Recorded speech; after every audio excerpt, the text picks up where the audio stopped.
Ah, Donkey Kong, our gaming gorilla since the good old arcade days, who is as deeply rooted in Nintendo's history even more than the fat Italian man we love today. DK has had many strong points in history, with some classic titles back in the day, to Donkey Kong Country where he shined during his rare days, where most people will recognize him at this time of his life since the country games really popularized the Kongs in the hearts of many. Then Donkey Kong was only on the up and up with Rare as he went onto the N64 with a 3D platformer, Donkey Kong 64.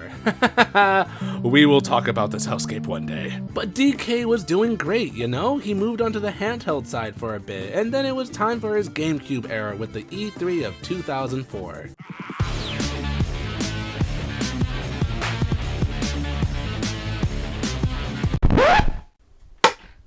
What the hell was that?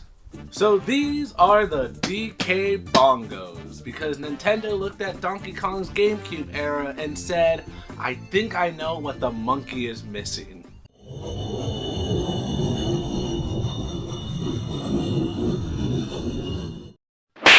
Okay.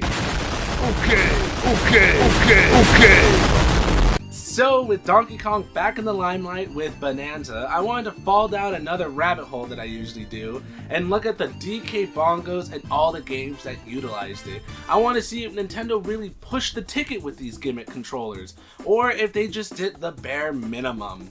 And also playing for this review was probably one of the weirdest experiences I've ever had with my family, as all they heard was pounding constantly in my room, and they questioned if I was jorking it at 9 a.m. in the morning every single day for a week. Grandma is never gonna see me the same.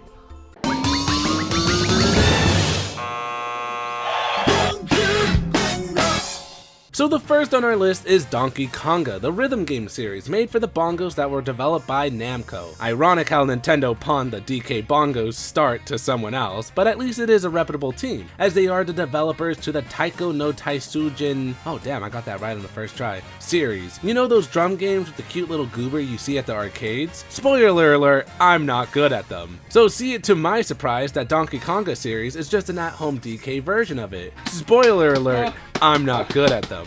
Donkey Konga is played like a literal rhythm game, as you use the DK bongos to hit to the beat and even clap/hit the side when playing. And honestly, it's a really fun experience, especially with the bongos. I will say I didn't go anywhere past easy or medium cause I don't have the motor skills to do hard, cause what the fuck is this? The bongos are very responsive too. Like being a unique controller, you'd expect some distorted control moments, but as long as you apply some pressure to the pads, you're hitting your command. If anything, the clapping can sometimes not toggle because it is sound-based. And it never really became a problem, but some songs were ridiculous with the amount of times it asked me to clap, especially in repetitive frames, that I swear I think my family thought I was playing with my hog while listening to Rock Lobster. I will say I think Donkey Konga took a good start with the DK bongos, and it took me some time to get a handle on them, but soon enough I understood how to properly maneuver with this controller. Then Donkey Konga also has some fun bangers to drum to. Since this released in 2003, a lot of the music are going from 70s to 2000s, rock, Latin hits, country, folk songs, and even some video game music like Melee's DK Rap or a Latin Zelda mix, to even theme songs to Pokemon and Kirby Right Back At Ya. Donkey Konga definitely has a song for anyone to bongo out to, so I can see how the variety of music would catch an audience of casual to hardcore rhythm fans. And needless to say, I know it's weird listening to licensed music like Whip It in a Donkey Kong game, but at the same time, this wasn't really far-fetched because Mario was out here dancing. So the GameCube era was just a different time. And also he was dunking. But I'm thoroughly upset that the Japanese version has the Hamtaro theme and we didn't get it. So flawed game, 0 out of 10. Now I'm not the best with music terminology or the study of it, but I ventured into the Japanese version of Donkey Konga and I love the selection there too, from J-pop and a lot of anime themes. Meanwhile, the European version that I didn't record footage of has more popular hits than the American version. In terms of knickknacks, Donkey Konga does have a plethora of game modes, from jamming with duets with your boy Diddy, wrecking the goddamn beats with Diddy Ditties, You have a challenge mode where you play consecutive songs until you're tired, and then the street performance mode that is the base mode of the game and offers a jam difficulty that challenges you to remember the beat of the song. I remembered some. Aside from all this, you don't really do much in Donkey Konga but just rinse and repeat, and this is where I started finding a lot of my faults with the game, because when you play a song you earn money that you can use to buy jam songs, sound effects to change your beat sound, and minigames that don't look expensive, yet I'm only getting chump change. Minigames are a fun goal to work towards, but not fun if you're getting paid rocks and raisins and expected to save up for a down payment on a goddamn home. So I basically had to grind some of these songs to the point I can afford one minigame, and I bought the K. Rool one. Hey, it's beautiful. So on one hand, I'm upset that I did all that work for nothing, but on the other hand, it's K. Rool.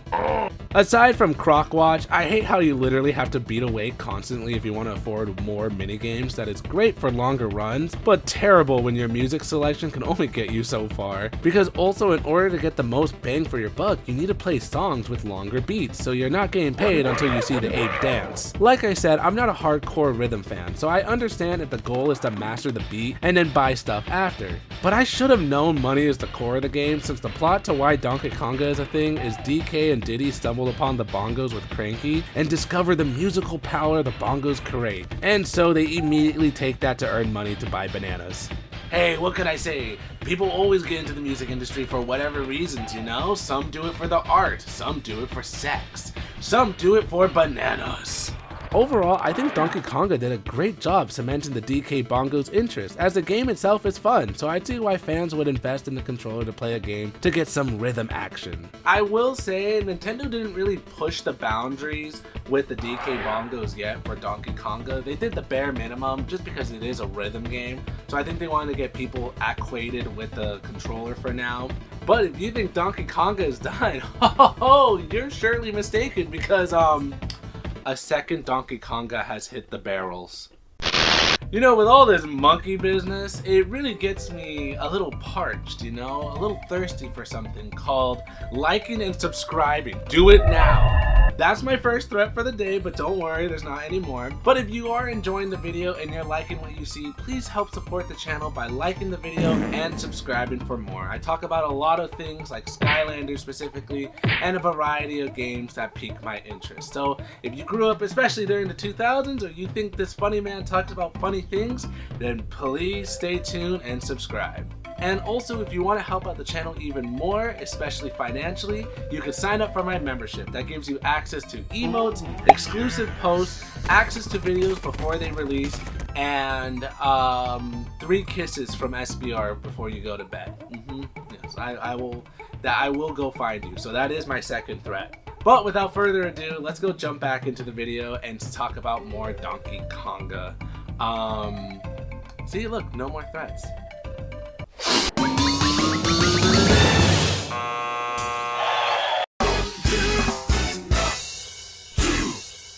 So Donkey Konga 2, a sequel to Donkey Konga that is both a visual upgrade with some new changes and songs. And by new songs, I mean half of these songs are depressing. What the hell happened to DK? Hey DK, how you feeling? Want a banana? DK don't want banana. DK don't want anything. DK feels nothing.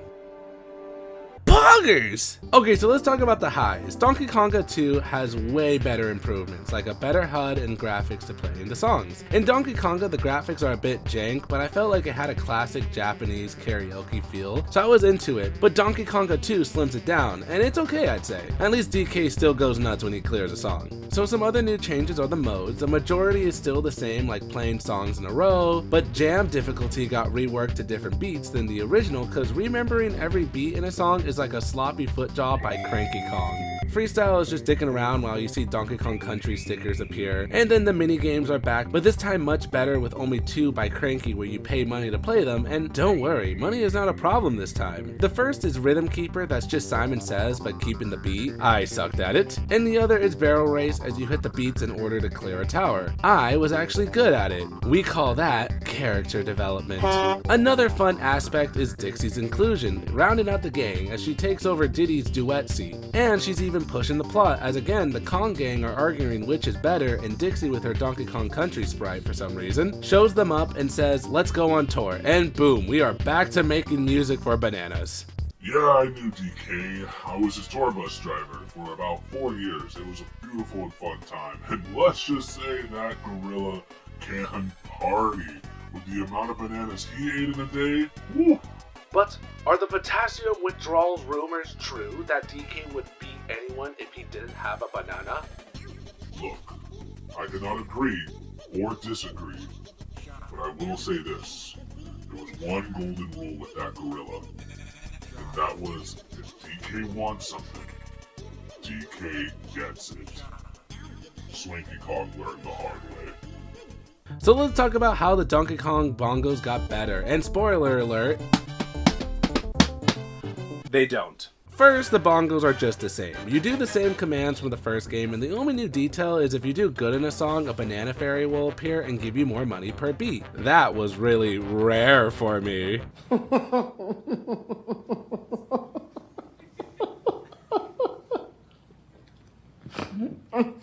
Secondly, the song selection this time isn't fun at all. There were some star hits like All Star and Boombastic, but a majority of the songs is slow rock and a lot of sad R&B. They stripped all the cartoon themes and video game music for licensed songs that, again, I'm not a music connoisseur, so you may enjoy this selection better than I did, but Losing My Religion wasn't a song I expected to see about a gorilla horny for potassium.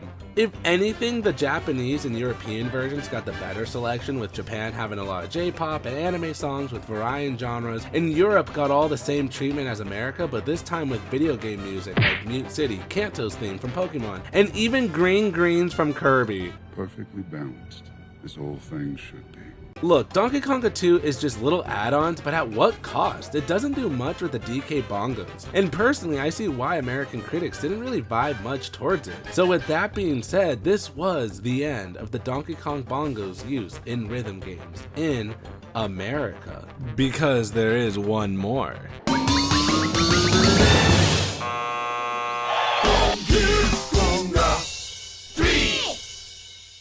Okay, so let's get the problems out of the way first.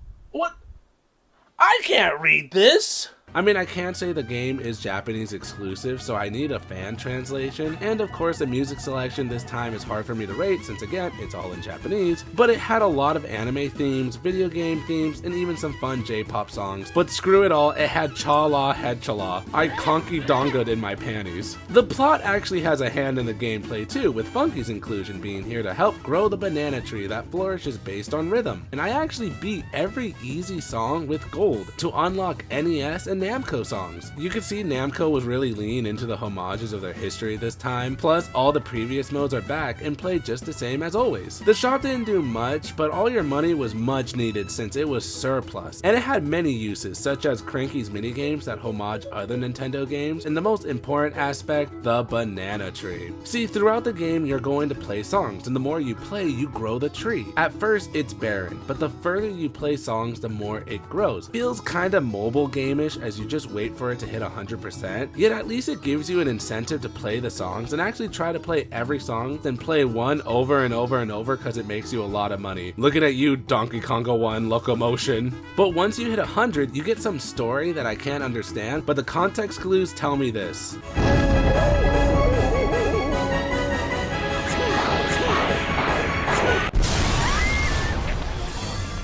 So basically, Funky's shooting Donkey Kong's ass into the tree from a cannon to get the bananas, and thus begins a minigame that I enjoyed so much, where you have to use the bongos to balance your aim and clap to fire, and in the air you can guide yourself to hit the tree to knock down all the bananas. And if you suck like myself, all that money you save up can be used to spend on more shots from the cannon. This is so Donkey Kong charming. It's not much, but they actually took more incentive with the DK bongos and did something unique, so that is an A in my book. Overall, Overall, the Donkey Konga, a series of 3 games, did a great job, especially given use to the DK Bongos. I don't think they really pushed the ticket aside from Donkey Konga 3 a little, but hey, if you enjoy physical media like this for rhythm games, then you're gonna love the DK Bongos, and this shows in the success of the DK Bongos towards the rhythm genre of gaming, as Nintendo purposely wanted more interactivity, even if it seems gimmicky. But I do think I know why Donkey Konga 3 was only Japanese exclusive. I mean, looking at the sales and the cost of licensing songs, Nintendo probably saw the market wasn't worth it, if you know. This was a different time where rhythm games were niche in other countries aside from Japan, until the Wii era, and since then, we can't get enough of it. And yep, there's your Skylander reference. But that's it with the DK Bongos with any rhythm games. Nintendo did its job, and they pushed the DK Bongos to the best of its capability. They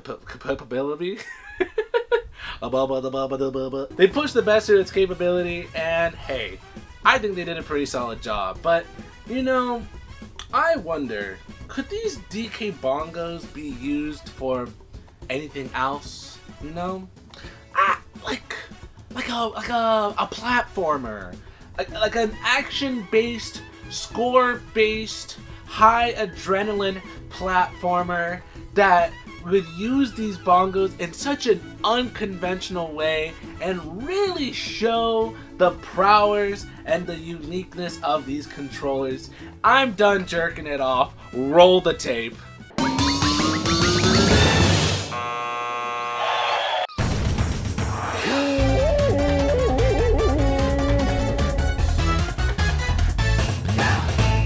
Donkey Kong Jungle Beat is the reason why this video exists and my elaborate plan to get you to watch me ramble about the DK Bongos, but in truth, it was all because I wanted to commit war crimes with Donkey Kong. So if you're wondering, hey, the bongos only have 4 buttons, and this is the 6th generation of gaming. 4 buttons are for pussies, but the developers of Nintendo EAD, and specifically Yoshiaki Koizumi, had a plan and they executed it flawlessly and took full advantage of the DK Bongos.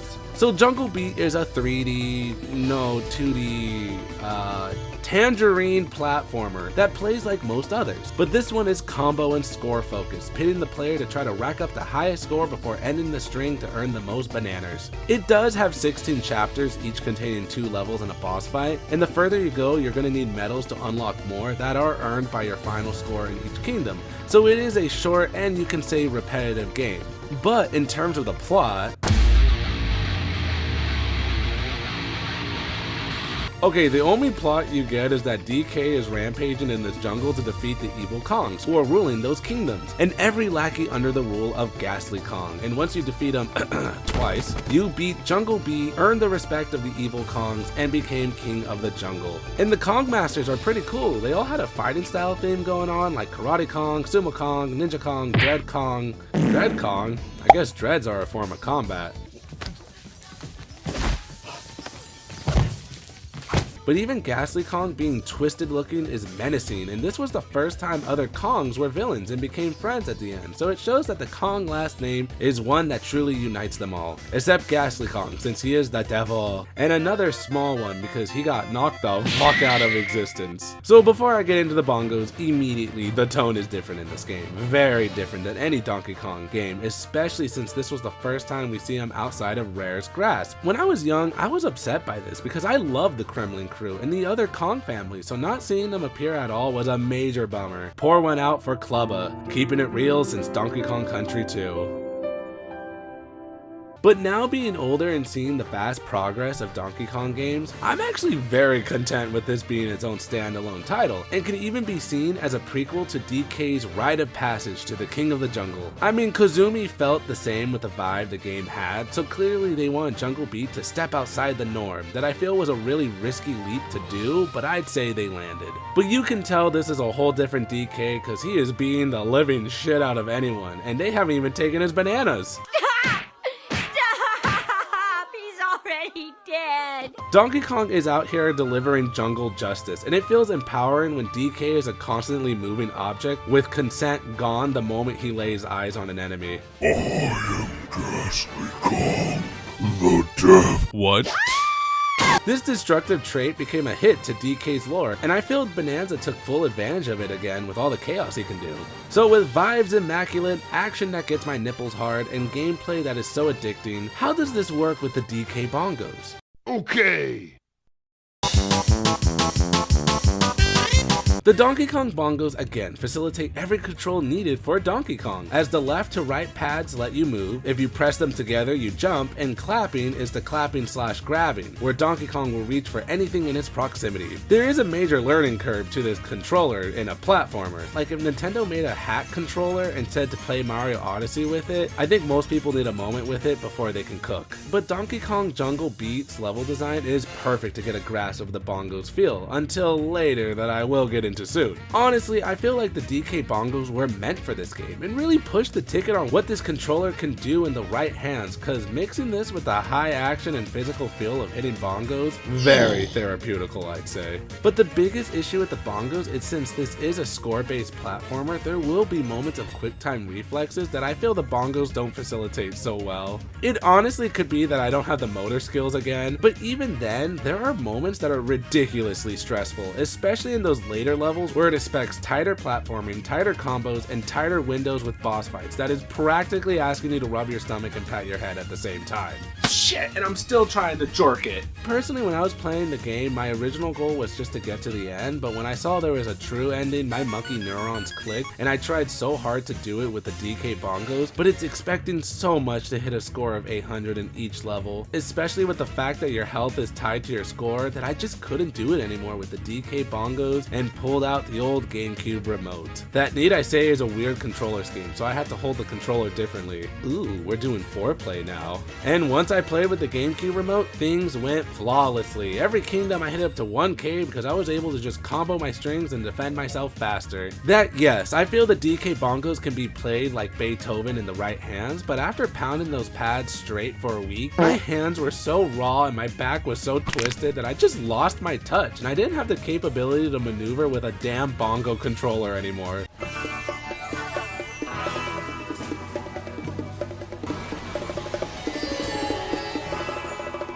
So Jungle Beat with the DK Bongos is both a match made in heaven and hell, with this gimmick controller working brilliantly for a platformer of this style, and leave it to Nintendo to discover a way to push the bongos to a limit that I found so much enjoyment with, but also shows how the DK Bongos don't really work well in tighter situations because it's just a pair of bongos for Christ's sake. Now we're technically not done talking about Jungle Beat yet, and if you can read my mind, you know that there's still one more version out there, but I challenge you to guess what it is. You ready? Read my mind in 3, 2, 1. Monkey goes gorilla, monkey goes gorilla, monkey goes gorilla, monkey goes gorilla.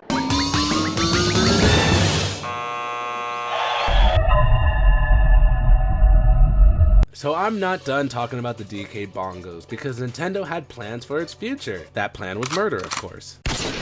The DK Bongos going into the Wii era was something, I'd say, especially when this was a weird time for Donkey Kong fans, because we technically didn't get an official new DK game for 6 years until Country Returns. But during this, Donkey Kong was living it up on the Game Boy Advance and DS with climbing, cause Nintendo thought that was popular, as so they thought math was. We give these people our money.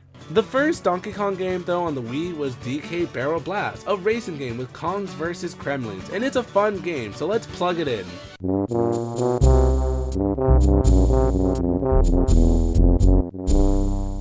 Huh, that's weird. I mean, the game literally would play perfect with the DK Bongos, since the controls are styled like hitting bongos with the Wii remote. Oh, actually though, DK Jungle Beat's remake with the new Play Controls version is coming out. I can use my bongos for this, right?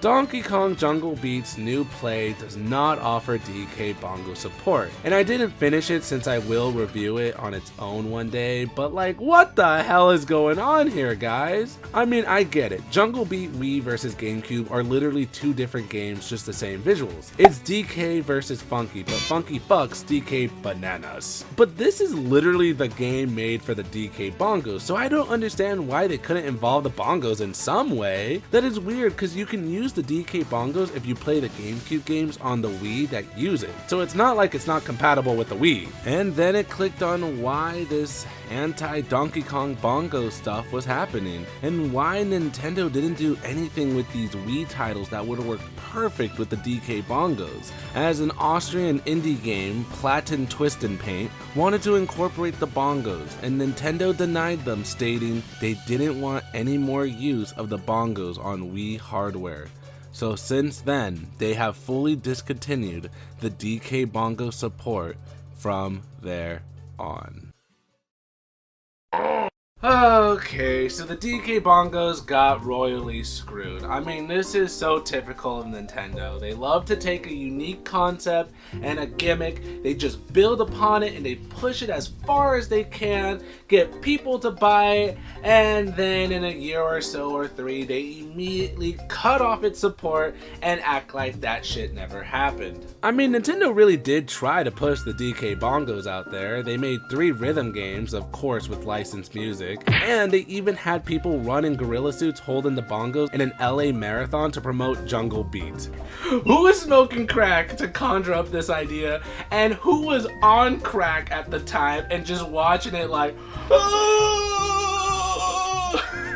And like I said, I feel like they really pushed the bongos to its boundaries with Donkey Kong Jungle Beat, and it clearly hit an audience because Nintendo may have forgotten them, but the fans did not. People to this day still use the DK bongos for all sorts of games, ranging from Smash to freaking Elden Ring. The meme potential these bongos have created are ridiculous. I love how Nintendo gave up on the bongos, but the fans didn't, finding goofy ass ways to incorporate it into other games, and just recently someone mapped it to Donkey Kong Bonanza, really showing us that people will do anything for DK. Now, I do feel like the further we go, the DK bongos are going to become irrelevant with time. I mean, let's just be honest, the people that still own these probably have them sitting in like dark cabinets. The people that are going out to find these are the people that want to do stuff like me for content, or the hardcore DK fans that want it because they want to jiggle their jimmies, you know? But I will say, I think the DK bongos are still like a fun decoration either way. I mean, they're still so well put,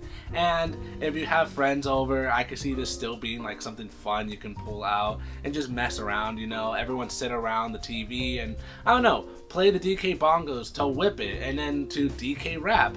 I just realized actually that's a horrible song to song selection in my head. I am so sorry.